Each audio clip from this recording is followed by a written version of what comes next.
Reit, newn ni ddechrau. Yn gyntaf, hoffwn ni groesawu chi i hyn y fforddiant ni heddi i Bartneriaeth Gaerdydd ein dysgu proffesiynol ni heddiw yma Met Gaerdydd. First of all, I would really like to welcome you all to the Cardiff Partnership Professional Learning session for all senior mentors today. You may notice something a little bit different today. You'll notice that here we are, that we're going to be doing it bilingually today. I would like to introduce myself first of all. My name is Bethan Rowlands. I'm a senior lecturer here at Cardiff Met University. I'm very lucky today to have Rhian Wyn-Griffiths alongside me, who will also, we normally do the Welsh medium presentations together. So Rhian is alongside me today. We will do some of it bilingually. And I'm also very lucky to have Kerry Bevan with me today. And so I'd like to welcome Kerry as well today. Your way that might not have made its way to me. If possible, it'd be great if you can mute all your mics, if that's okay. I was just saying to my colleagues here today that I was in a meeting last week and somebody forgot to mute their mic, and I listened to the BBC News whilst also listening to the course, which was fun as well. Okay. Just to explain as well, jyst I esbonio, y rheswm pam ni wedi dod at ein gilydd yn ddwyieithog y tro yma, yn anffodus amgylchiadau personol gyda'n staffio ni sydd yn golygu ein bod ni wedi dod at ein gilydd I gwneud yr hyfforddiant yma ar y cyd. So I just wanted to explain as well the reasonings of why we've come together and to do the presentations bilingually today. Unfortunately, personal circumstances with staffing here that didn't allow us, unfortunately, to do this, maybe English medium and Welsh medium apart. So we've come together to do a bilingual presentation today. So croeso before we begin. Okay, so croeso heddiw. I would like to introduce you some email addresses that will be extremely useful for you. Mentor leads, Kerry Bevan is alongside me here today, and her email address is on the screen. And also Sian Wickersham, her email address is also on the screen for you. Anything to do with Cardiff Partnership team, we are so lucky to have Rachel as part of the Cardiff Partnership team, and she's excellent and is able to answer any queries that you may have, and that's ite@cardiffmet.ac.uk. So Kerry and Sian are the do most of the writing of the content. Ond Rhian a finne sy'n hylwyso'r sesiynau Gymraeg, a mae Rhian a finne yma wrth eich ochrau chi heddi, felly mi fyddwn ni'n cyflwyno yn y Gymraeg I chi hefyd. Mae'n cyfeiriad e-bost ni ar y sgrin heddiw I chi hefyd. Felly, yn gyntaf, dwi yn mynd I basio chi draw at Rhian, fe welwch chi nawr, dwi'n mynd I basio chi, a fe ddaw Rhian ar eich sgrin yn funud dda.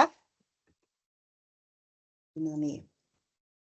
Okay, croeso I chi gyd yma i'r hyfforddiant. Welcome to you all. And we wanted to start this training session tonight by thanking you sincerely as senior mentors. Our deep appreciation for all that you do for us in our partnership.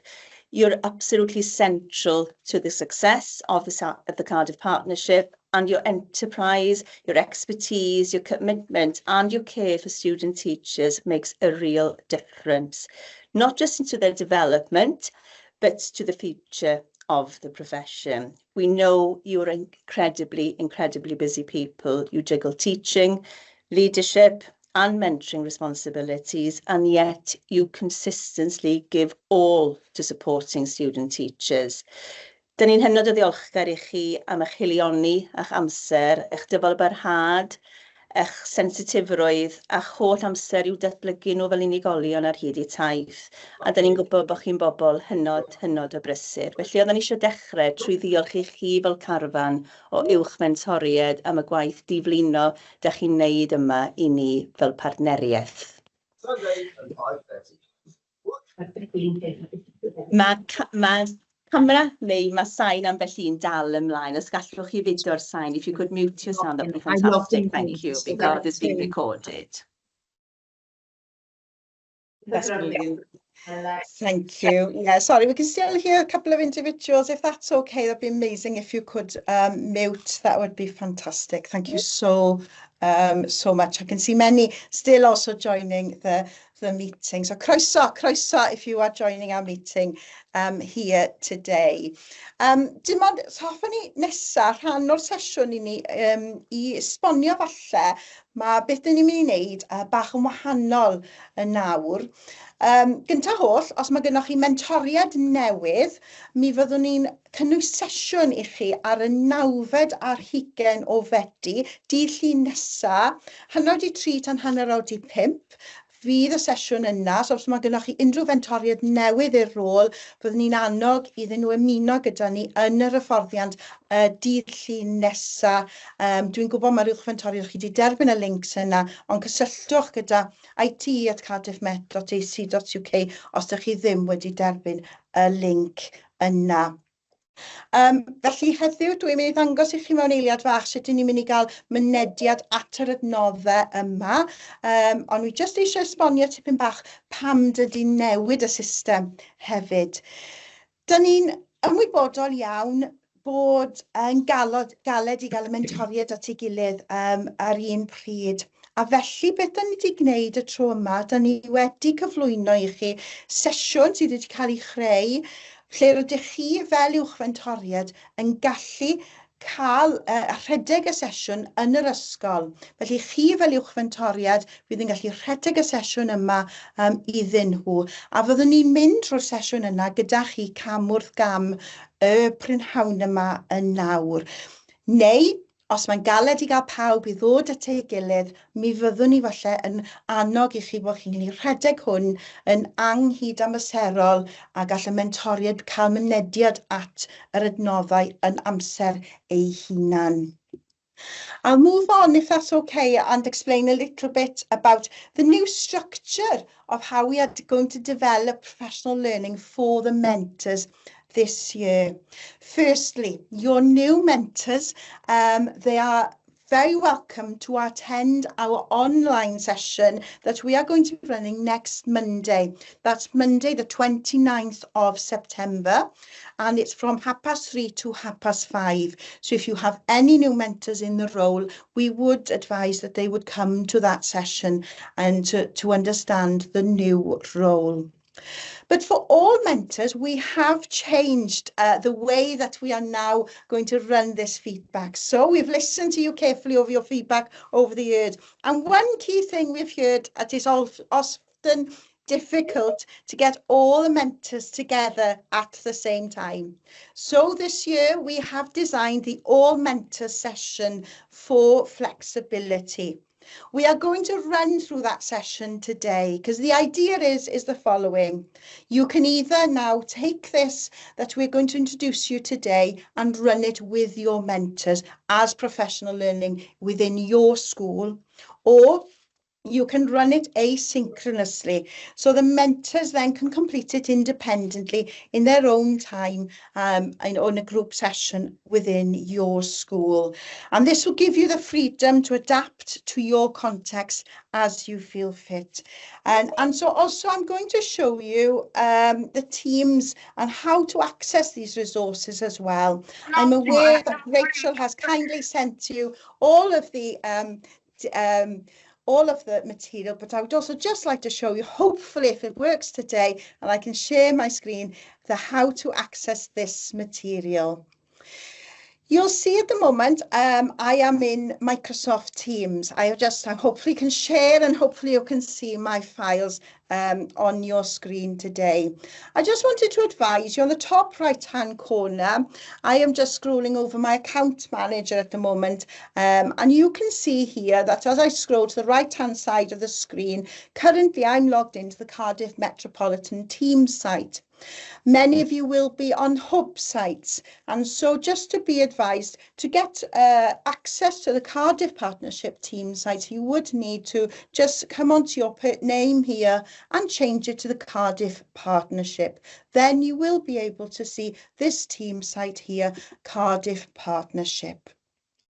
As you come into the team site, you will see on the left-hand side a tab that says Mentors and Senior Mentors. As you click on it, this is the page that you will see in front of you. You will see if you click on files, the very first file that you come across would be the professional learning. And I'm just going to click on that today. This is all the material that we are using. So from the BA to the new mentors, the new senior mentors PowerPoints, to the ones that we're using today, all senior mentors, and the materials that you need to deliver this to your all mentors is here within this folder.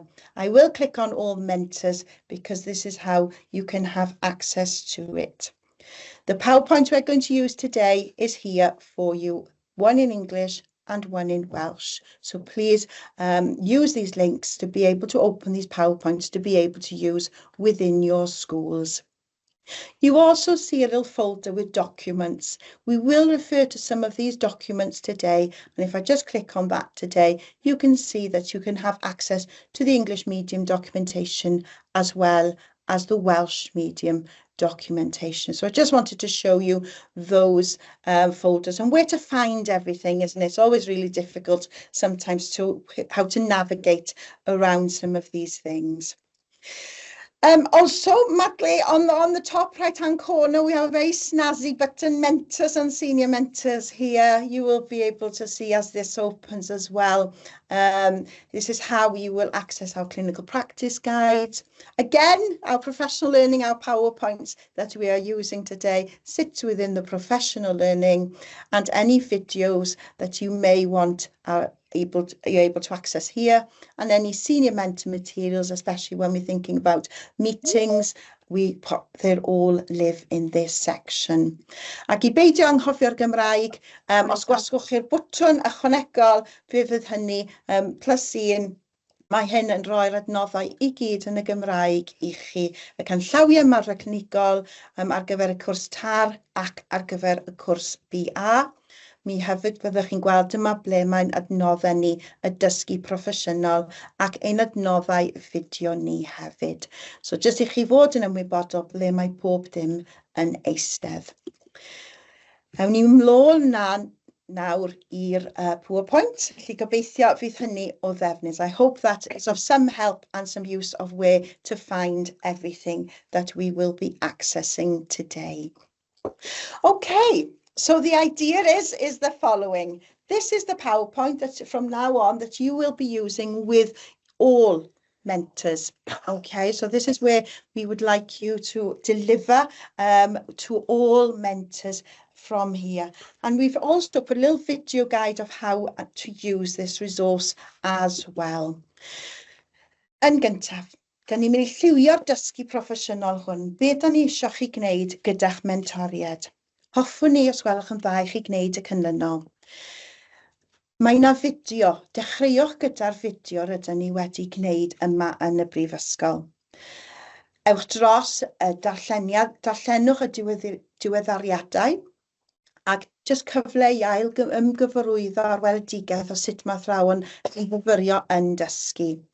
Hefyd, fe fyddwn ni'n edrych ar darllen am myfyrio ac egwyddorion mentora. Fyddwn ni'n gwneud rhain gyda'n gilydd ar cyd heddiw. Yna, pwynt 5, byddwn ni yn annog i chi gyda'ch mentoriad i dewis un o'r pynciau canlynol. Naillai dewiswch cefnogi cynllunio a gwerthuso fel uned o ddatblygiad proffesiynol i wneud gyda'ch mentoriad ar y cyd, neu sgyrsiau adborth, a fe fydda yn mynd dros y cynllunio, a fe Rian yn mynd dros y sgyrsiau adborth efo chi. Ac yn olaf, adolygu dolennau a dogfennau defnyddiol. Ac yn olaf, rhowch adborth i ni o sut mae'n gweithio. Ydy hwn yn datblygiad proffesiynol da i chi yn yr ysgol. I'm now going to show you how to navigate this professional learning with your mentors. So the idea is that you deliver this now within your schools, or that your mentors do the following asynchronously. You will start with the video, and there's a video on the next slide that you will begin with your mentors. The second part of the professional learning is that we're going to read the updates. We are going to re-familiarise ourselves with the vision of how students, teachers learn, and we're also going to read and reflect on the principles of mentoring. Then, section 5.5 here on my screen. Today, you're going to select and engage with one of the following topics with your mentors. Ideally, you'll choose either supporting lesson planning and evaluation, or that you would look at feedback conversations. And we would look at those and you choose one of this little like module in one way that you will complete with your mentors. We have all the useful resources and links and documents that you can access. Again, I showed you those on Teams, so hopefully that will be of some use. And finally, give us some feedback. How does it go? How did you find this session? It's different. And so obviously we would like the feedback from yourselves as well to truly understand how you felt it went as well. So you can see here is the video. Here's Emma that's introducing it through the medium of English. And if I click forward, hopefully you'll see I will be introducing the Welsh medium. As you have access to the resources, you'll notice the Welsh medium one will just have the Welsh medium PowerPoints, and the English medium will just have the English medium PowerPoints. And this will introduce to your mentors how that session will run. So begin with the initial video to start with. I'm now going to pass you back to Rhian, who's now going to tell you a little bit about the one-page profile, which is new. So we're going to now pass you across to Rhian, who's alongside me. Iawn te, so mi fydd chi wedi derbyn dogfennau gan y bartneriaeth yn trafod rhai o'r diweddariadau ar gyfer eleni. Ac un o'r pethau da ni wedi gyflwyno ydy y proffil 1 tudalen. Ac yn syml iawn, beth ydy'r proffil hwn? Ydy'r rhywbeth i'r darpar athrawon i roed i fyny ar eu proffil nhw ar y system PDP. Ar hwnnw wedyn, be welwch chi, ydy mae o'n ffordd iddyn nhw i gyflwyno eu hunain i chi pan fydden nhw'n cyrraedd yr ysgol. Y canllaw da ni wedi rhoi iddyn nhw ydy bod nhw'n dod â copi papur gyda nhw i'r ysgol fel bod nhw'n gallu crynhoi beth sy'n wych amdanyn nhw, beth i barn nhw am addysg, pethau sy'n ei helpu nhw i ddysgu, i hymrwymiadau nhw, pethau maen nhw'n bryderus amdanyn nhw, a'r pethau maen nhw'n fwyaf cyffroes amdanyn nhw. Da ni wedi bod yn ei harwain nhw drwy'r broses hon ar y dechrau, a mae o yn goroesi, os liciwch chi, yn disodli yr hen broffil oedd yn arfer bod ar y PDP. Simply, this is a new introduction this year. It's the students' teachers now will have to complete a one-page introduction, which will be their way of introducing themselves to you as senior mentors and mentors as they arrive in the school. We've asked them to complete it as a paper copy too, just in case that the PLP will be running by the time we start with you next week. It'll contain key information about things that they want to share about you. I've read quite a few of these this week, and they are fascinating to read because you learn a lot about their background. Many of them have been in previous posts before they start here in Cardiff Met. Many of them have rerouted and changed their career paths, and many of them have worked as teaching support assistants in school. So it gives you an insight of what they're thrilled and looking forward to and what they're actually quite anxious about before they start with you. So the document here is the template that we've shared with them, but we have given them the autonomy to create their profile in whatever format that best suits them. I'll pass you on to Bethan, who will give you an update now of another procedure, which is a new policy here based on feedback that we've received from you regarding sole responsibility of taking a classroom of pupils. O, diolch i ti, Rhian. So nawr dyn ni'n mynd i edrych ar polisi sydd wedi ddiweddaru, felly athrawon sy'n fyfyrwyr yn cymryd cyfrifoldeb am ddosbarth.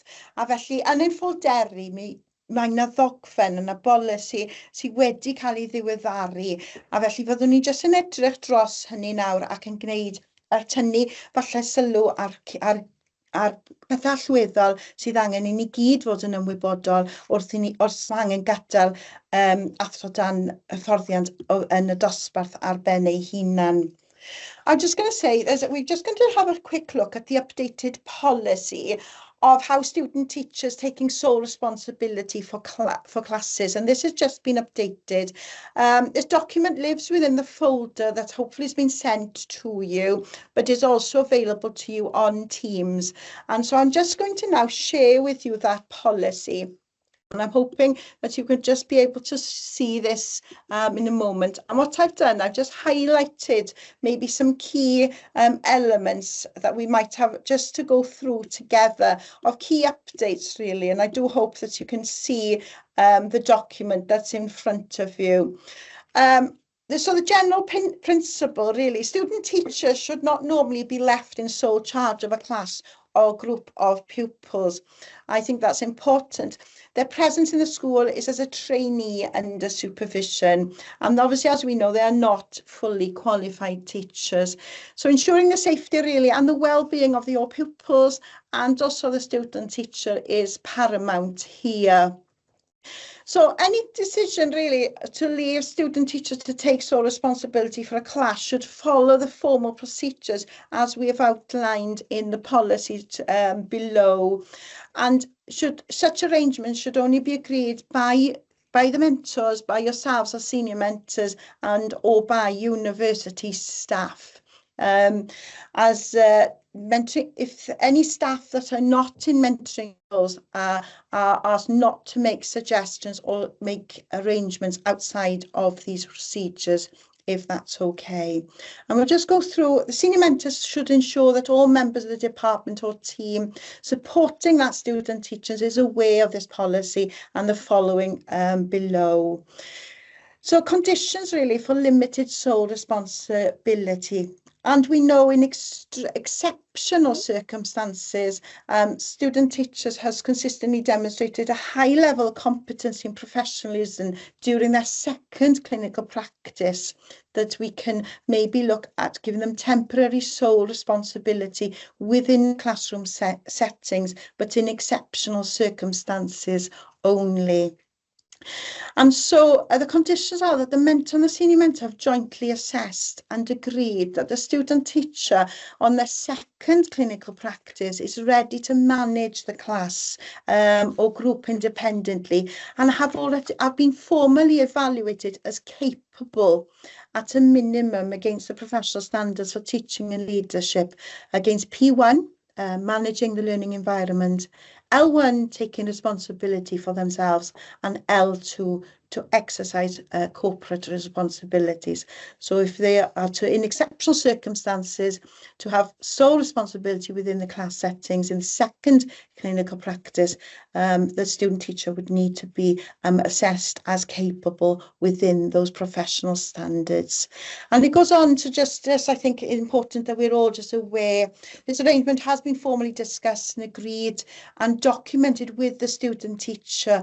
I think that's important, and not just being thrown in and just say that they are to take the class. And the mentor really has to remain immediately accessible or in an adjacent room, or that there's somebody agreed that somebody they can contact or someone that be able to intervene without any delay if needed. And if there's any periods that during the student teacher is left in sole charge of class, clear lined to the stage of development, ensuring it's providing meaningful benefit to their professional learning. And I think that's important. And also, I think it's fair to say that student teachers are encouraged, obviously, to discuss any concerns about taking sole responsibility, and they may respectively decline.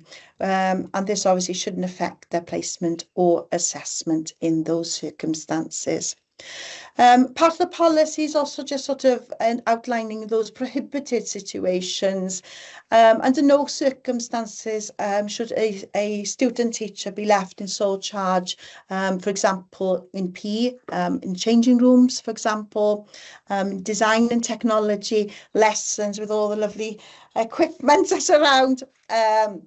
obviously playground supervision. We would ensure that a member of staff from your school is present and also on the playground, and they're not solely by themselves. And anything science practical sessions, that they're not alone in any of those sessions. And we obviously, part of the policy is if you have individual pupils or groups that have high or complex needs that really require qualified or specialised support, that the student teacher isn't to be left alone in those circumstances. And obviously if there's separate rooms or locations where student teachers is isolated from immediate support, or they be able to reach out to grab somebody, then obviously that would be prohibited as well. So I thought we'd just share the new policy and how it's been updated within those sections as well.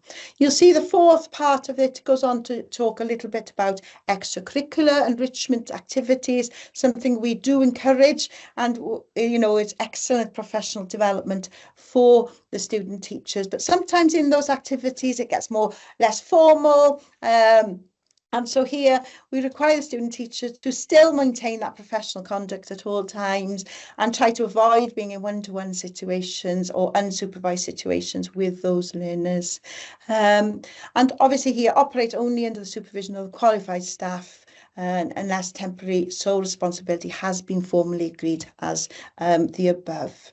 And again, seek clarity from your mentor if you're unsure about the roles or those expectations. And just lastly, really, some schools may adopt a stricter policy in which student teachers are never left in sole charge, regardless of the competency level. And these decisions will be respected by the Cardiff Partnership. So we wanted to share that with you. And for many of you, you may not be aware, but there's a new course that's also been introduced with us, the PGC school-based experience program, and so here they're employees at the school, so they will follow their own health and safety protocol as determined by the school's own risk assessment. I'm hoping that's okay just to share that policy with you today, and just the updates really as we were going through. I think sometimes it's just to go back over it to understand what's in front. So I'm going to now pass you over to Kerry. Kerry is now going to chat to us about our next update, our vision, how student teachers learn. I hope you can now see Kerry on your screen. Hopefully we can. Diolch, Bethan. So we've talked about two very clear policy updates, which you as senior mentors will be leading and instructing your mentors on. So we've one-page profile and also then the sole responsibility policy update. The third sort of mandatory element of the mentor training that you will discuss with your mentors is not actually anything particularly new. We have been talking about this in the partnership for a couple of years now, but it's the vision for how student teachers learn. So at the Cardiff Partnership for Initial Teacher Education, we have said that actually student teachers learn through this model of research-informed clinical practice. And what we have ascertained is that student teachers progress along a path that's individual, that begins with their existing lived experiences, those experiences that they have gone through perhaps as learners themselves. And along the way, they have personal knowledge. They also have identities and dispositions that continue throughout their initial teacher education journey. And as they journey along becoming to be an educator, a teacher, the vision for how student teachers learn, and I don't know if I can switch, hopefully I can and you can still see.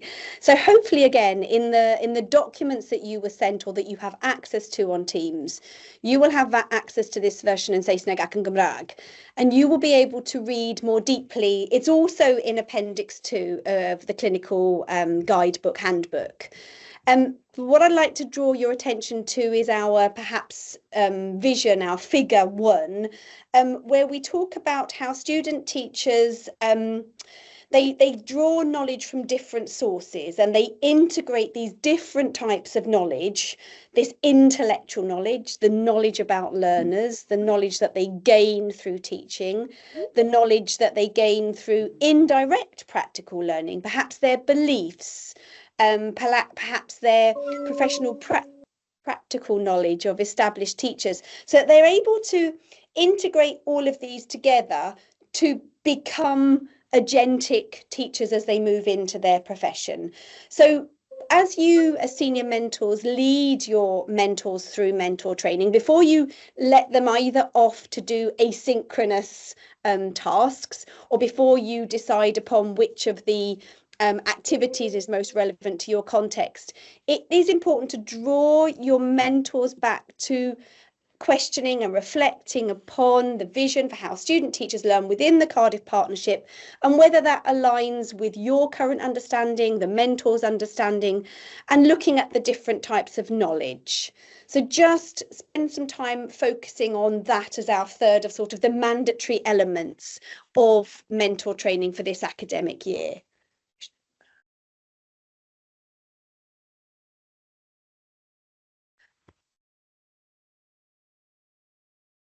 So next, thank you so much, Heri. Diolch yn fawr I ti. Diolch am hynny. I'd like to introduce you to Liz, which is a senior mentor at Ystrad Mynach Primary School. Liz, can you hear us and can you see us today? I certainly can. Oh, Thank you, Beth. fabulous.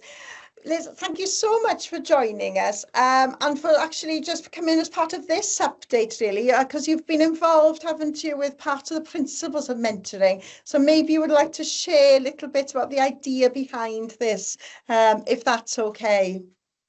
Yes, certainly. So the principles that you'll see now in a minute were co-constructed between school representatives, both on lead schools and CP schools as well, and university tutors.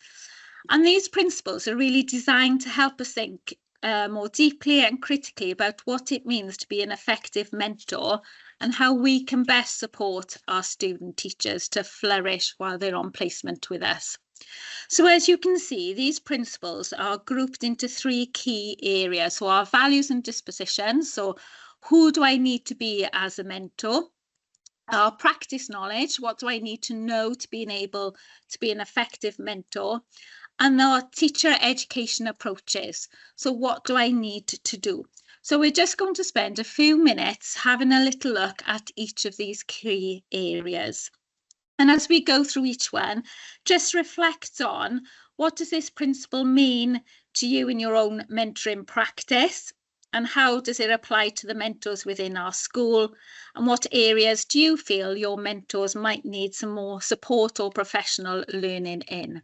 And this is something that you can do when you're doing your mentor training as well. So if you've got access to this on the Teams, or you've had it through email and printed off a copy, you can use that, or maybe we can look at the ones on the screen if you can see them as well. So just have a little look at the values and dispositions. These principles ask us to consider who we are as mentors. For example, it talks about caring about and respecting the student teachers, being a good listener, modelling reflective practice, and acting with integrity, and being aware of our own philosophy of teaching.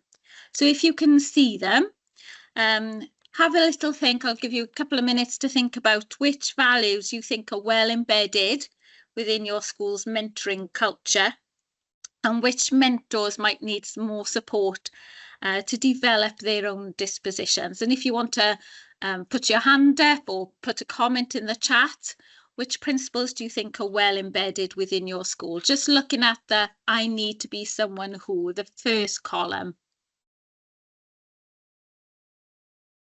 Someone be brave and put a message in the chat for us.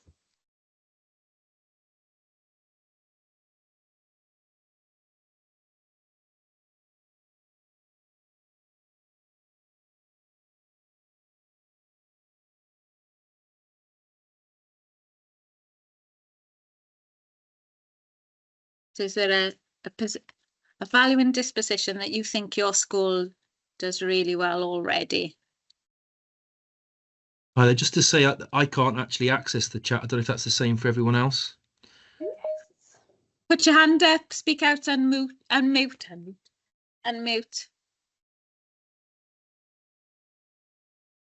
I can't access the chat either, but also the files that we were sent earlier today, nothing is showing. It tells me that there's no files to show. It might be empty or protected by a password.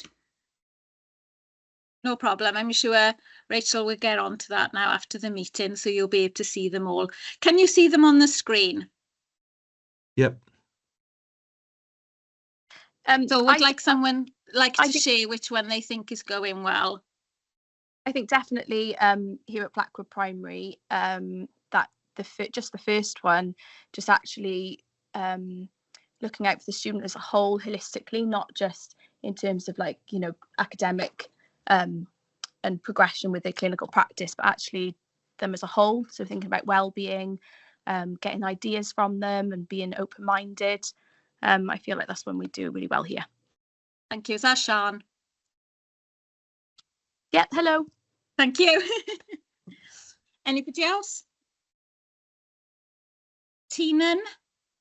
Yep, it's Tim. I would say the final one I can see on the left, the contextual factors, because as a faith school at St. Joseph's, that will definitely have a impact on the experience of the student teachers here in terms of the way we see things and try to embrace ethos.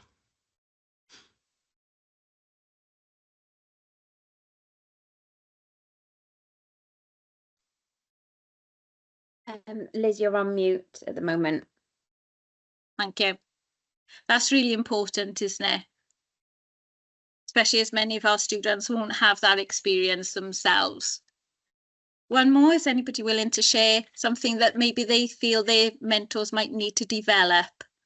I think, sorry, hi, I'm from Oakfield in Barry. We were talking about this earlier, and I don't know if it's still the case, but we've had stories of students not always being as welcomed as they could be because they've got to go somewhere else at lunchtime, or they don't want to go in the staff room. And it's not loads of stories. I certainly don't know where from, but I remember my own experience of that, but that was a very long time ago. But I think it's important to have them in, you know, take them on your socials, have them in the staff room, you know, so that you're really showing that you do respect and they are included in the team, because that's how they develop, rather than being afraid and nervous and not wanting to come in. Yeah, that's really important. I remember, you know, you'd be afraid to sit in someone's chair in the staff room or have a cup of coffee in a particular mug, isn't it? And I think that really does have an impact on how they engage and interact then within the placement, isn't it? So thank you for that. Have a look now at the second column. So the second column shifts to what do mentors need to know? It's a specialised practice, and it is a form of professional learning in itself, and it's got to be relationship based and responsive to those individual tutors. And I think one of the key things that's come through is that mentors need to understand they have this dual role. They're also supportive, but assessing the student. And sometimes that can be tricky for the mentor as well as the student. So if there's somebody else who would like to have a little look through those principles and identify something that their school is doing really well, or something they might need to do a little work on with their mentors.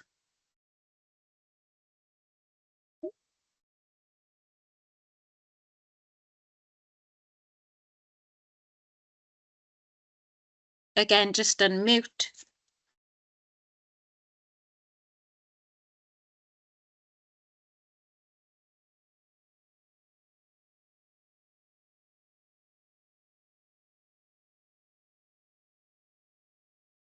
Those new mentors that you've got, how confident do you think they feel in balancing that supportive role and that assessing role?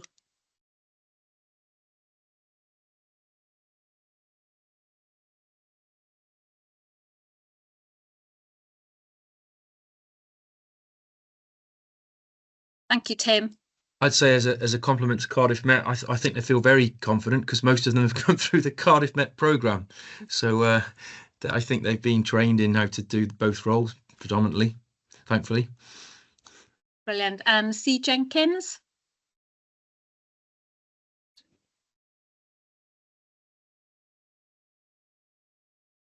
Hi, I think it's really difficult to get the fine balance, and I think it's our job to support them with that. Either they become too friendly at the beginning and then find it difficult to assess and to give critical feedback, or they're a little bit aloof at the beginning and then it's difficult to get that relationship going. So I do think it's a fine balance, and it's for us then to support them with that, I think. Yeah, and I think that's where senior mentor role really does come in, isn't it, to support those mentors in making those, helping the mentors make those decisions. And finally, the last column highlights what mentors need to do. So, for example, supporting student teachers to understand our school culture, we've already talked about that. Encouraging them to ask questions, trial ideas, develop their own philosophy. And also helping them to guide and draw on evidence, our research and external perspectives, and also being open and transparent when assessing progress. So I'll have a final look at those principles in the third column and have a think about which approaches your mentor does effectively within your school.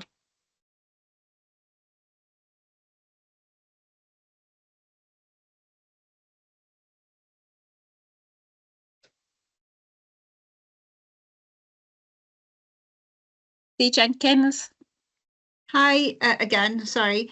I just think it's really enriching when the mentor involves the student in all those things that the school offers, but you don't necessarily remember about. So all the interventions that go on in the school, and student teachers might not be aware of them at all. And it's so important for them to attend those, to attend the different clubs, to attend the different trips, everything, to see the whole enriching experience that a pupil might have. Yes, definitely. It gives them that wide perspective on the children as well, isn't it? So it's a really good exercise to do with your mentors, for them to have a look at these principles to see how embedded and how confident they feel in their practice. So obviously, hopefully you'll be able to access these now in the Teams folders. And if not, then obviously get in touch with the partnership and you can use these then within your training. Liz, thank you so much for coming in and speaking a little bit about the principles of mentoring, and truly grateful for your input as a senior mentor as well. So thank you so much for joining us as well today, and for your input today. Truly grateful for that today. Diolch yn fawr iawn i ti, Liz. Diolch i ti. Diolch. Mae'r adnoddau i gael i chi yn y Gymraeg hefyd. The resources are available for you in Welsh as well. Oh, sorry, I think I need to mute somebody if that's okay. Well, because it was out for so long. I've done that up, so I said to you, nice surgery on his. Oh, dyn ni iawn, listen, just mute you. Is it okay if we just mute the microphone? Sorry, I can hear someone having a chat. Thank you so much. That's brilliant.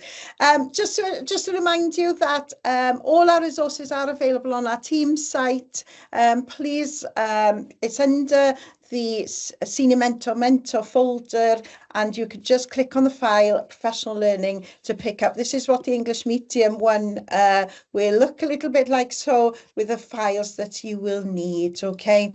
I hope that would be of some support for you. So just to, again, hopefully that this is something that you will be able to share with your mentors. So the idea is that you will share the updates to begin with. A little video will explain how to run a program like this with your mentors, and then there were just the updates that we have just done together. Dan ni nawr yn mynd I symud ymlaen i'r rhan nesaf o'r hyfforddiant heddiw, sef I ddewis un o'r cynlynol. Mae fel uned o waith mewn ffordd, uned o ddatblygiad proffesiynol. Felly fel ysgol, naillai dywyswch cynllunio a gwerthuso gwersi, neu sgyrsiau adborth, a fe fydd Rian yn siarad am sgyrsiau adborth cyn bo hir. The next part of the session, when you run this with your mentors, we would ask you then to choose and focus on one element that is now available, either to focus on lesson planning and evaluation, that I will just go through the slides with you now, or looking at the feedback conversations that Rhian will run through those slides with you as well. You'll see on the next slide that we structure the PowerPoint in a way that hopefully are giving you some questions, some prompts that we would like you to sort of have a discussion within your school, reflecting really on lesson planning and evaluation, what that big picture is here. And you'll also see as part of the PowerPoint, there's a video that's been implemented.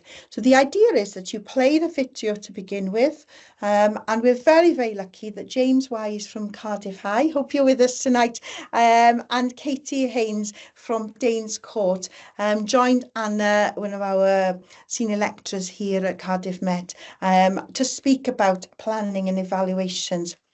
Ac yn y Gymraeg, fi fyddai'n dangos chi'r sleid yn y Gymraeg, mi oeddwn ni'n lwcus iawn i gael Elliw Mair yn ymuno gyda Gina yma yn y Brifysgol i siarad am dulliau cynllunio a gwerthuso. Syniad yw chwaraewch y fideo ac wedyn ewch dros y cwestiynau yma o fewn yr ysgol gyda'ch gilydd. Ond a fi just yn ôl am eiliad oherwydd I'll just go back if that's okay. I hope you don't mind us doing bilingually. Those that might have come in late as well, I just want to say that due to very personal circumstances, we've needed to come together to do the session bilingually this evening, and apologies that we're unable to run it as English medium and Welsh medium separately tonight. I hope you can understand. So we're trying our best to do it bilingually wherever possible. As you click on this video link, you'll hear James and Kate and Anne and Elliw and Gina speaking about the importance really of lesson planning and evaluations. And I thought, as senior mentors, I might just give you the highlights really, without having to play the video for you this evening, and things that hopefully, as part of the discussion within your schools, that some of these elements will come through. The importance of planning it's essential, isn't it? But it's the hardest aspect a student teacher could ever begin to try and unpick in one way. And what happens is when they start with you, they'll observe some wonderful lessons. They will go around, they'll see lots of experienced teachers, and they'll be a little bit like a magpie. And they will think, oh gosh, that's a brilliant lesson, or that was a fabulous start, and I would like to use that. And what happens, they collect these wonderful ideas, and I'm sure they also do some research themselves and look at different aspects of what they can also use in their class. But then sometimes that disconnect comes into place, where sometimes they will, when it comes to planning their own lesson, would like, oh, I'd like to use that little starter, and I'd like to use that little activity. But sometimes the student teacher doesn't always get that bigger picture, you know, how the warm-up leads into the main part of a lesson, for example. And I think the key thing when you watch those videos is the key message. What's the purpose of the lesson, isn't it? What are the skills that they want to develop? And to ensure that the student teacher plans this with such purpose, knowing really what the details, the plans are, to ensure that they understand that when they create that learning intention, that learning objective, how the success criteria, how we build that through, and how to assess and differentiate those works, and really understanding clearly that the skills that they are going to be developing, for example, if it was to write a letter, that there's a sequence of lessons that will work together to build up to finally writing that letter, from the different starters for the different strategies that they would be using here. And I think from a student teacher's perspective, these are some of the challenges, is to see that bigger picture, that the sequence of lessons that they are doing always leads up into that piece of work at the end. And sometimes they don't get that connection They just concentrate solely, this is my lesson, fy ngwersi, not just, and they just do that one lesson. And so it's so important, isn't it, to see that connection throughout. Wedyn gwerthuso, really. Y pwysigrwydd o gwerthuso, a beth sydd wedi mynd yn dda, a falle beth sydd angen iddyn nhw wella. A gweld sydd maen nhw'n ffeindio'n hynod o galed wrth i nhw fynd trwy'r ei gwaith. A beth sy'n tueddu digwydd ydy mae'n myfyrwyr ni'n tueddu canolbwyntio arnyn nhw eu hunan. A falle, oedd angen llais yn fwy arna i, o doeddwn i ddim yn gallu, falle oedd y PowerPoint yn gweithio digon da. Ond beth sydd angen iddyn nhw wneud i'w ddadpicio, beth yw'r y sgiliau allweddol maen nhw wedi bod yn dysgu'r plant, sut oedd y plant yn ymateb, oedd angen i fi newid y dull yr oeddwn ni'n dysgu i sicrhau oedd pawb yn ei gwrando. I was just talking about evaluations there in Welsh and talking about the importance really of evaluating a lesson, and for student teachers they find this difficult to really unpick what obviously went well but what obviously they need to improve. Sometimes we'll always ask student teachers, after I've observed them, I'll always ask, how did you feel it went? And they will just say, yes, that was good. And you're like, right, well, unpick it. Tell me what went well. What did you need to improve? And what they generally do, and I find that in their inexperience at the beginning, the video will say this as well, is that the student teachers, when they're evaluating, they always evaluate themselves rather than actually evaluate what they're trying to develop, the key skills that they're trying to develop in the lessons, what they're trying to teach them, the learner, and so forth. And that's really trying to get them to evaluate in that detail as well. The videos also go on to chat a little bit about linking your school planning onto their PLP and really to show how you plan as a school, but then how to connect that then into the PLP, and just sometimes as mentors really to unpick and really tell, well, what's the purpose of that lesson? Question the student teacher, how will you assess them? What's the progression, isn't it? Those sequence of lessons, and give reasons and get them to give reasons and justify their chosen tasks to ensure that they work. So they're lovely videos that you can use hopefully with your mentors, and that will enable you to have those discussions as well as to unpick really those planning and evaluation sessions as they go through. And you'll see on the next few slides here, these are like sort of lesson evaluation. Things when you're unpicking, what do you already know to support student teachers with those lesson planning and evaluations, to maybe try and unpick some of these that are on the screen that we've just been chatting about now.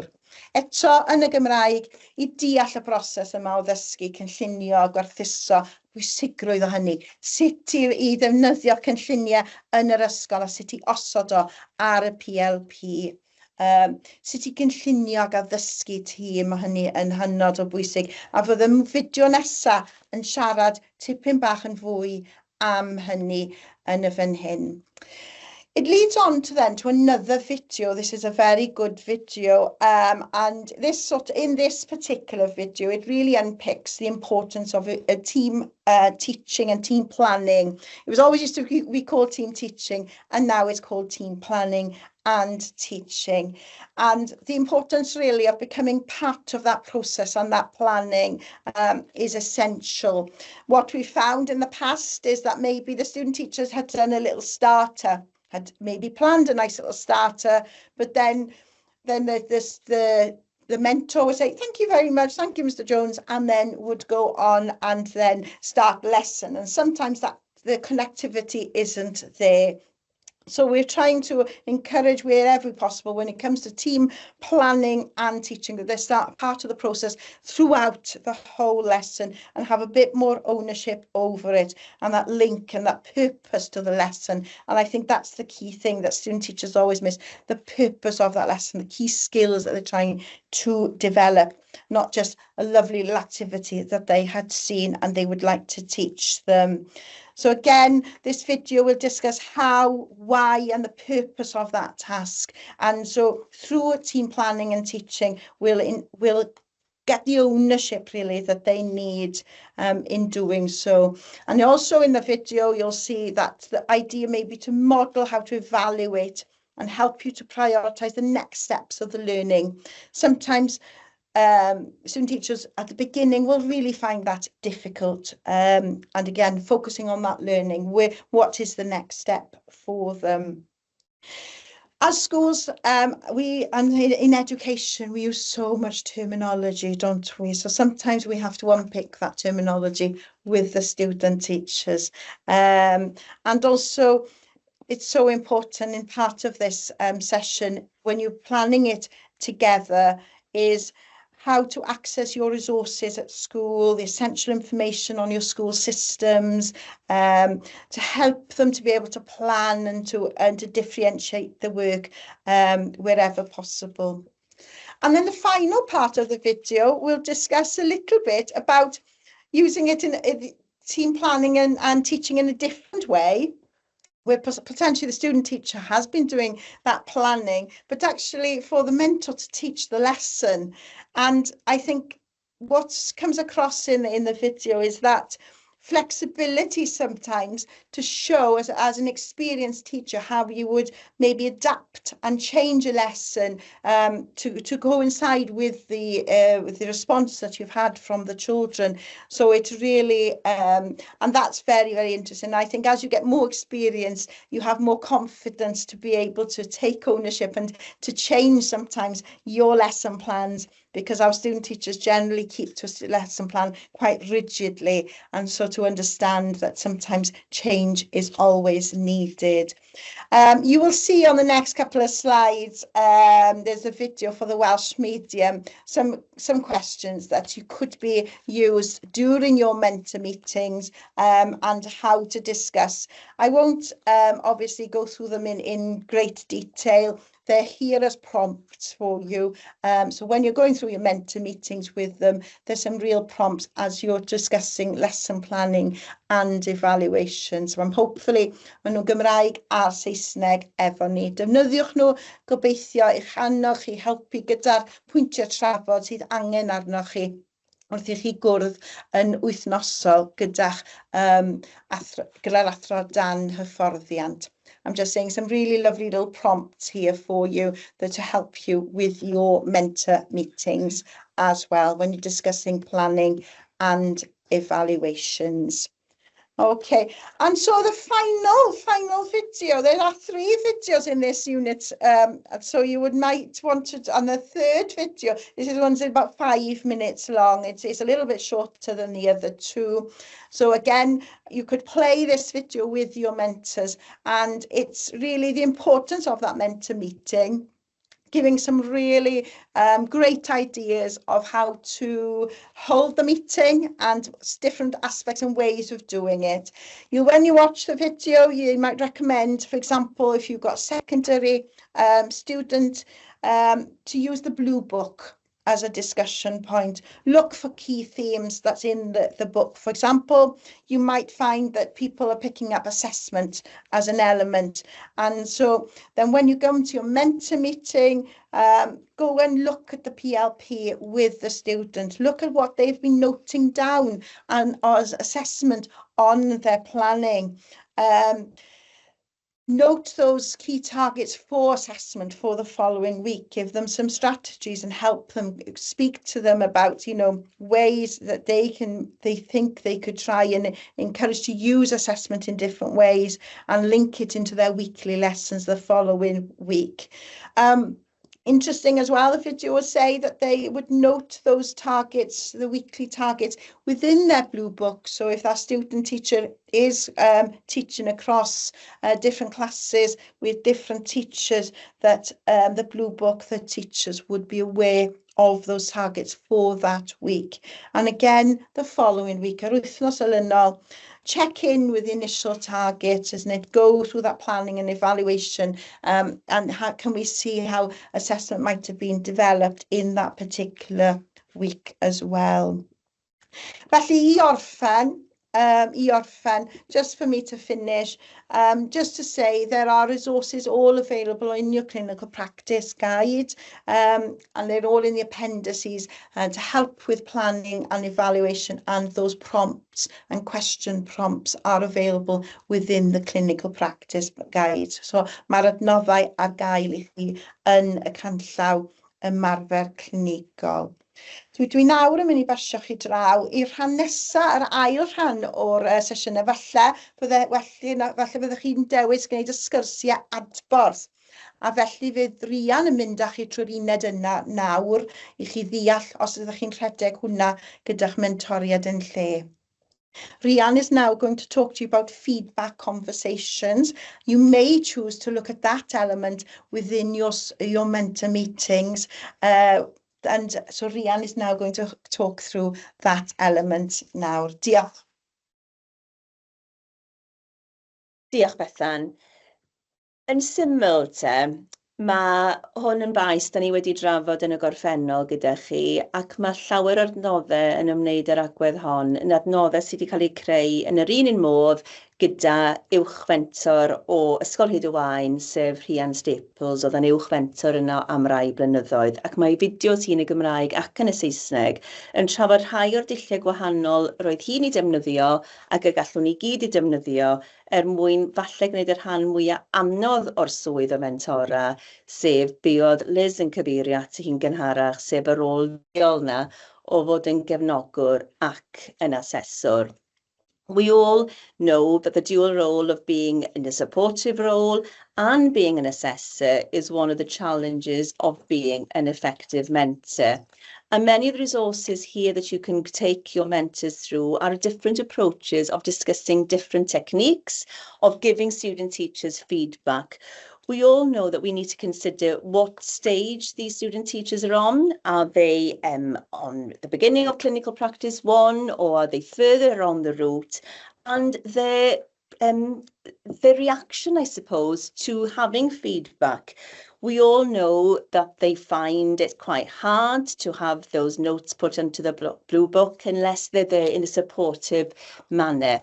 And I think they can take things quite personally and they forget really that it's all there to support them in the role to get to that QTS standard at the end as better practitioners and more effective learners. So it is a dual role, and that's something that we alluded to earlier. So what we're trying to suggest is maybe a few of these approaches are something that you would like to try this year in tandem with your mentors. Felly mae yna sawl agwedd o fewn y fideos yma, a sawl dull gwahanol y gallwch chi falle I trialu os ydych chi'n llai cyfarwydd â nhw. Felly, in essence, what are the 4 different approaches? So the one probably that we're more familiar with is the mentor-led approach, where the mentor leads all the feedback and hones in on the strengths and areas for development provided literally by the mentor.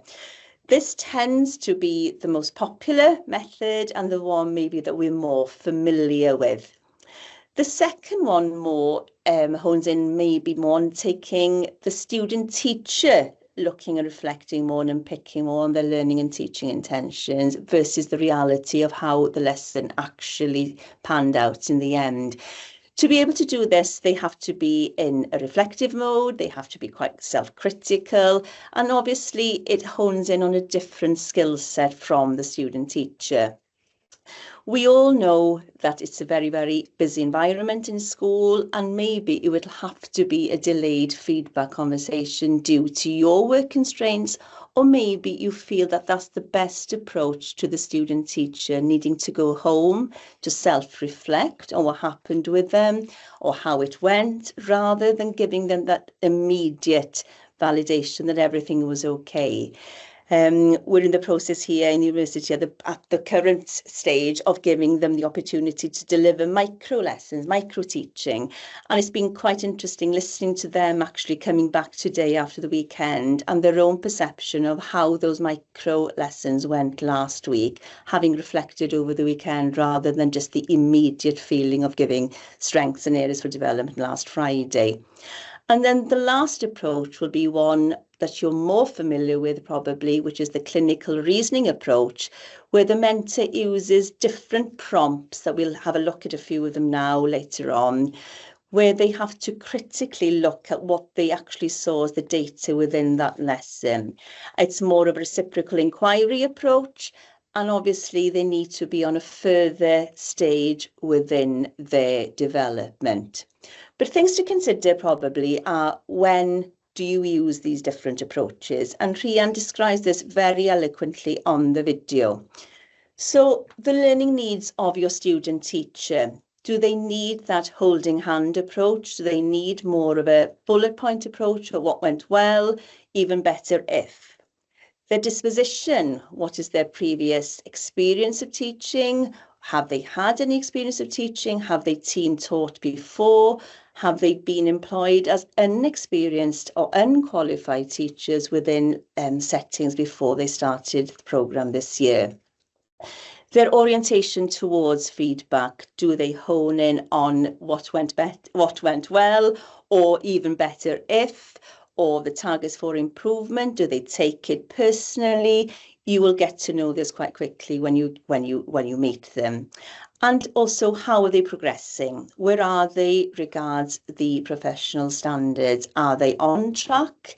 Do they need more reassurance with a few aspects? And do they need maybe clearer targets? And maybe the purpose and contextual application of the approach. So I won't go over this again in Welsh, but all the slides are there for you. And the video, as I say, is bilingually. But if I could just make a note, in Appendix 7, Atodiad 7, there are very clear and very useful prompts within this appendix for you to go back, maybe if you deliver this with your mentors and the mentors within your school in more of a collegiate manner, that you do it together. You go and ask them for their own experiences, if they've done this before, if they're experienced mentors, they've probably approached a few of these techniques, what actually worked for them, and maybe what suits their demeanour and their style, what they're most comfortable with. So just readdressing maybe a few of the approaches and a few of the techniques and strategies that we did allude to last year, but are now clearly set out also in the clinical practice guide. Kerry now will take you back to what we mean about the clinical practice vision, and I think for student teachers, and something, again, that is very, very familiar to you. Diolch i chi gyd. Diolch, Rhian. So, if you, or you as a senior mentor, or you within discussion with your mentors have decided that actually it is feedback that you would like to focus on this year, just to maybe remind you that it's not always mentors who give feedback to students in schools. It might be that there's a job share, perhaps in a primary setting, where the mentor is responsible for giving primarily feedback, but actually somebody else does give feedback on a regular basis, and very much so in the secondary setting, where a student teacher will be teaching alongside a wide number of teachers, not all of whom are the mentors. So these conversations and this particular element of the training, the mentor training, actually this year would be applicable to many members of staff who our student teachers might come across. And perhaps if we have a sort of a greater understanding of feedback, and we're sort of more cohesive in our feedback, that might help our student teachers develop their identity as they move along. So Rhian has introduced those different types of approaches that we can use, so the delayed feedback or the immediate feedback, and we've looked at clinical reasoning within the Cardiff Partnership. I think this is the third year now, so this isn't new to our mentors. Again, all of the information around clinical reasoning will be in and is in the CP Guide, Appendix 7. So before actually we take a deep dive into what clinical reasoning is, or your mentors do, if they have decided, or you have decided it's an appropriate topic to follow for this academic year, I think the first thing, your starting point might be for them to have a discussion around how the language of clinical reasoning supports the development of student teachers. So how does the language of independence, reflectiveness, criticality, how does that support the development of student teachers and future teachers that we want to see in our profession here in Wales? And the second point to consider as you're reading the documentation around clinical reasoning is to consider how it might form your formative assessment judgments. So sometimes when we are doing a learning and teaching observation, or we're doing a key assessment point, we might just be thinking, okay, they're capable, they're unaware, they're aware. But actually, could this questioning, could this type of reasoning, could the articulation that we are trying to engage in with our students, could it help us inform where they're at? Could it also substantiate the judgments that we make? So again, all of this documentation is in Appendix 7, and we've discussed this before, but what it is, clinical reasoning, and I'm going to quote from Kriwald and Turnage, clinical reasoning is the analytical and intuitive cognitive processes that professionals use to arrive at a best judged ethical response in a specific practice-based context. And we feel this is relevant here because what we are doing is in a practice-based context. The sorts of elements that are essential for clinical reasoning, and I'm sure you would agree that these are elements that we would want to see when we're giving students feedback, is this respectful and reciprocal dialogue, which sometimes the sort of reciprocal nature of a dialogue can be missed when we're just giving direct mentor feedback, when we're just telling them what went well, and even better if we don't end up in a dialogue. The second element of clinical reasoning is around the iterative use of data. So when we look in a minute around the sort of the questions that we use, is asking student teachers, can they substantiate why something is the way it is? You say that your students, you're convinced of the impact, do you have evidence to support this? We would like them to articulate their reasoning. And finally, we think that this is really relevant because they're going to probe into their personal assumptions and theories. So, this again, we've dealt with this before, and we've spent some time, I think, talking with you and discussing the benefits of clinical reasoning. But it would be worth time, especially if you have new mentors this year, exploring this type of approach to giving feedback, because it might be something that your mentors are not familiar with. And the sorts of questions, we provide all of this information. We don't expect you to know it. So it's good if your mentors have the prompts alongside, sort of asking them about what questions does it raise, what intervention is likely to have the greatest impact, what has been done and how can progress, rather than just what was good and how can we get better, really sort of diving into this. How do we make impact? Where's the evidence to support that our learners have made progress? How can we check this?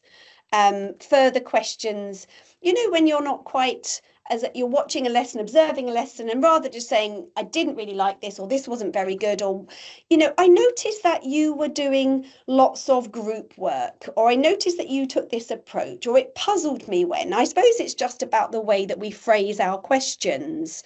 And I particularly like the what would happen if, the testing of their ideas, particularly for those students, and Rian mentioned earlier about when and how we give feedback is really important to consider the journey that they're on and where they are in their development. And that doesn't just mean because I'm starting CP2, I have lots of knowledge of teaching. Actually, in the start of CP2, we can dip a little bit and the feedback might be a little bit more mentor-led. But what I mean is that we're really sort of asking them to investigate and to explain and to justify. And I suppose that really aligns with the criticality of level 7 and the master's level and our professionalism around, can you explain why you're doing it? Can you justify? And what would happen if we did it slightly differently? So it is just an approach that we think perhaps your mentors would benefit from using, and definitely our student teachers are encouraged constantly to reflect and to be critical and to decide why and how and if, and asking those questions might just benefit them. And all of the, I apologise, but all of the questioning and all of the appendix, as you'll realise, and everything is in Gymraeg for you to read and to discuss with your mentors. And how you do it, again, is up to you. If you let them just get into groups, you ask them to do some flipped learning would be a great way. They go away, they read about clinical reasoning, and then you bring them back together in a group and you spend 20 minutes discussing the approaches to giving mentor feedback. One approach that we're going to suggest this year, which is slightly new, is the pit stop mentoring. I'm sure many of you are familiar with this. There is a link in the PowerPoints that you've been given, the presentations, both to the EWC blog and Saesneg ac yn Gymraeg, and you'll be able to read these. There's also an original article written by Russell Grigg, which discusses this approach in more detail. But the precise, insightful and timely feedback, again, is just another sort of tool in your kit. You know, how else could you give feedback that is going to move the student teacher on from where they are into being even better? And this approach is one that is very quick. So it's between, I think, Russell describes it between 30 and 60 seconds.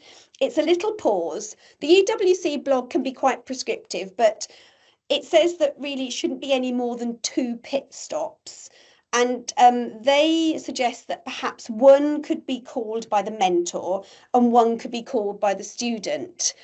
Is anyone brave enough? I'm not on my section at the minute, but is anyone brave enough to say that whether they've used this whilst watching perhaps an early careers teacher or whilst watching a student teacher, and whether it was useful? You can just unmute yourselves. I can't really see my people at the minute. Has anyone used that approach?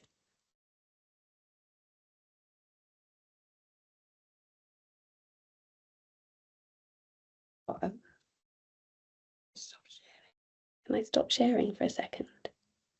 If I stop sharing, then I'll stop. Can't stop sharing. Right, let's see. I'm going to stop sharing for a minute. Sorry, I'm just going to look at the chat for a second. Is anyone brave enough to put anything? Let's see. What have we got? Used it with NQTs. Has anyone got any feedback as to why they used it or whether it was effective? Anyone brave enough to unmute themselves? I know it's 10 to 5 and we're almost there. I promise. Is ysgol anfon? Paris, Cardiff School, Deb Jones, Cardiff School. Yes. Hi, so we've used the sort of drive-in, we call it the like the drive instructor model, which is essentially a pit stop. Yeah.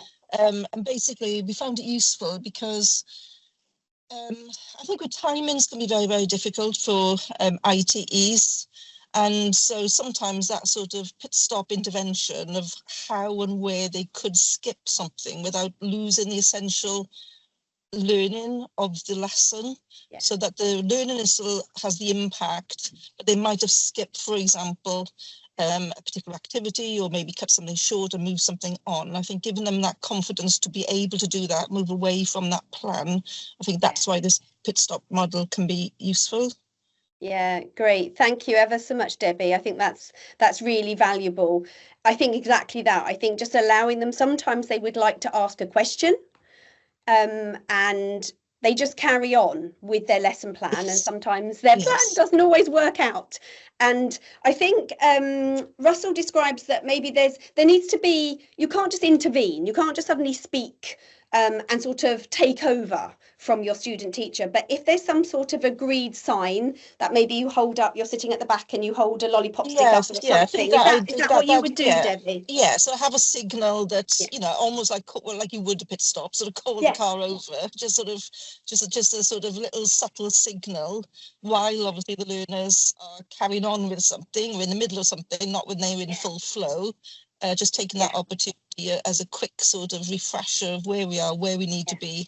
Because sometimes as well, another thing that I think ITs find difficult is fitting in time for the plenaries. Yeah.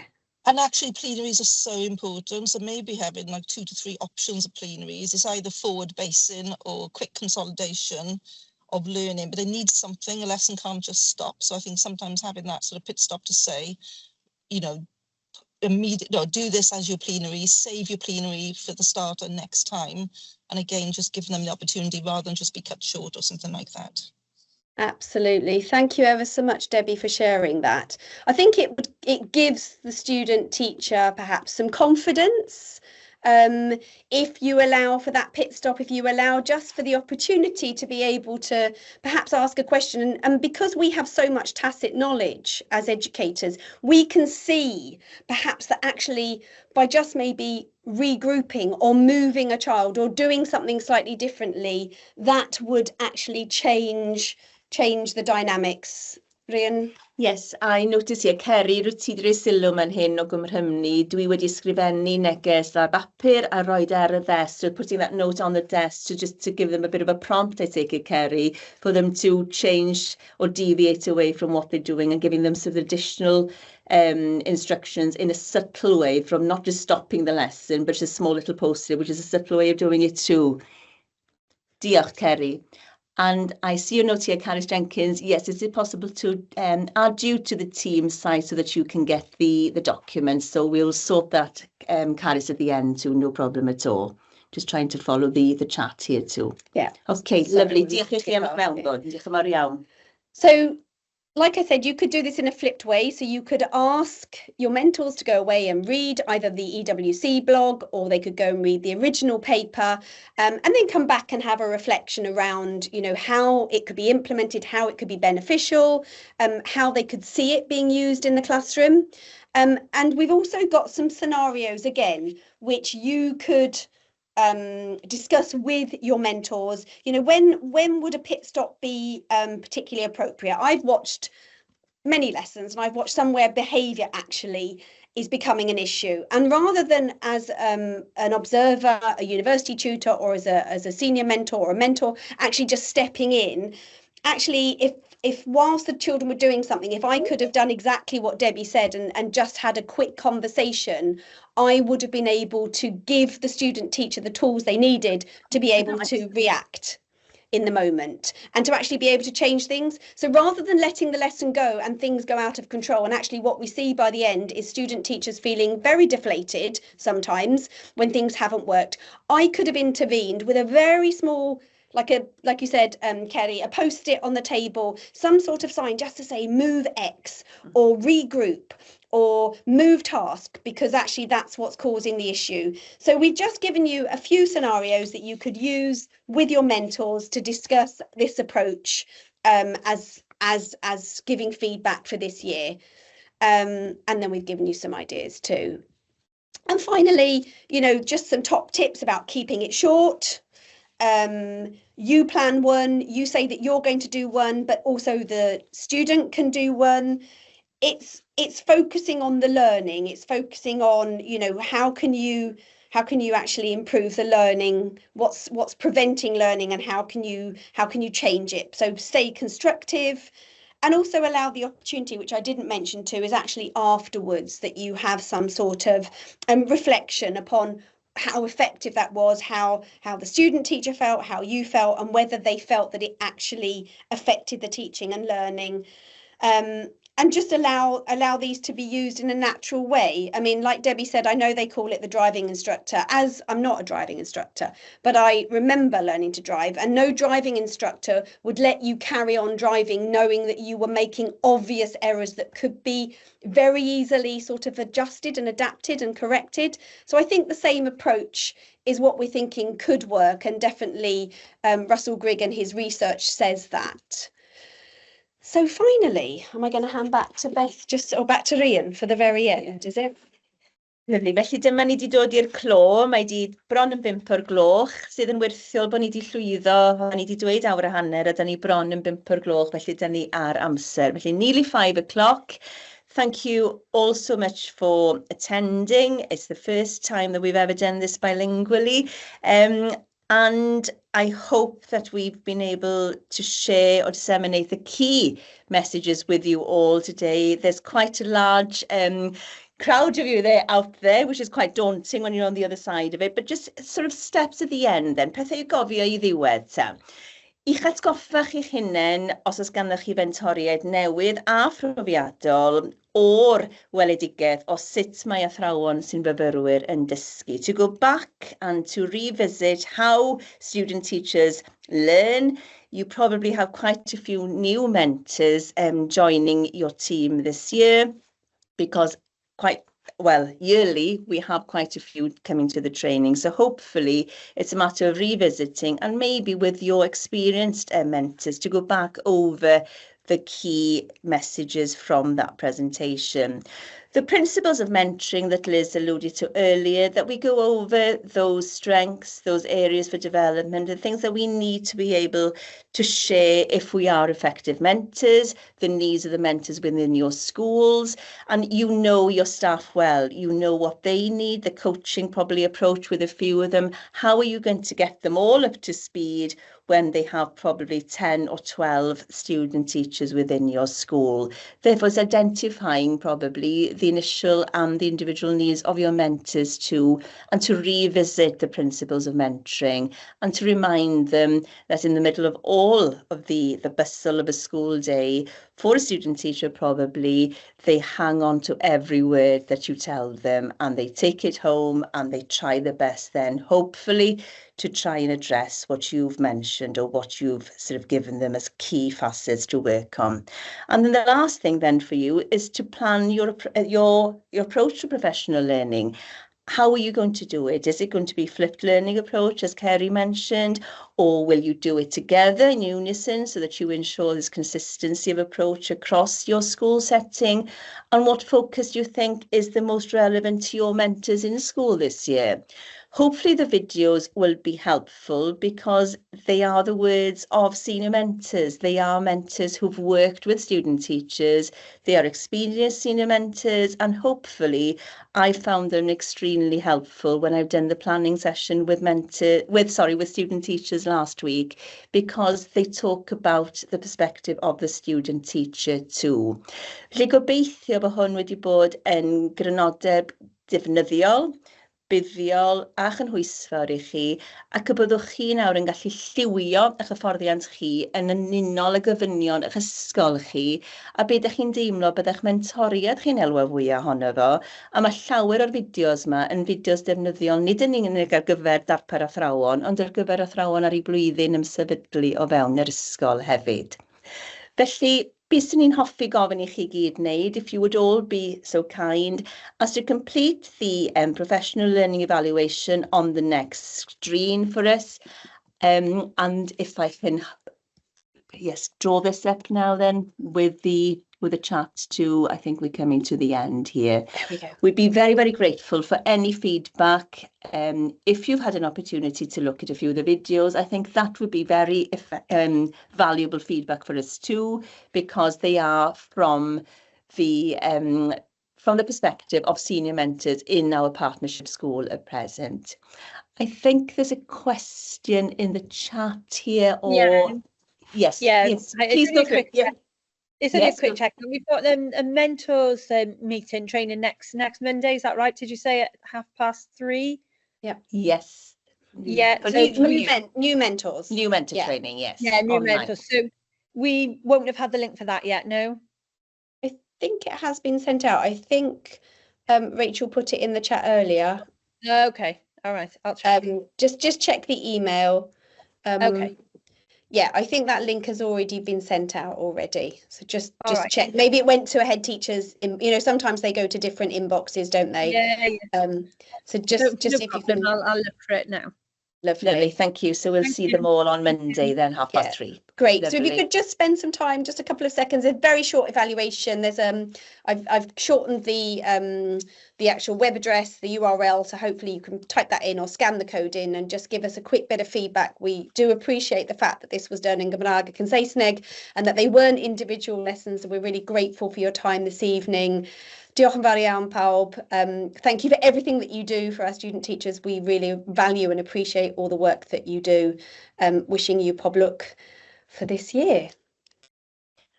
We will also go through all the messages in the chats now. We haven't been able to go through them I am yet. first going to stop the recording though. Okay, so we'll just check if there's anything here that we need to address before you go tonight. I think there's a question here. Know if we're having student teachers. Yep. Except it's not my recording. That's the problem.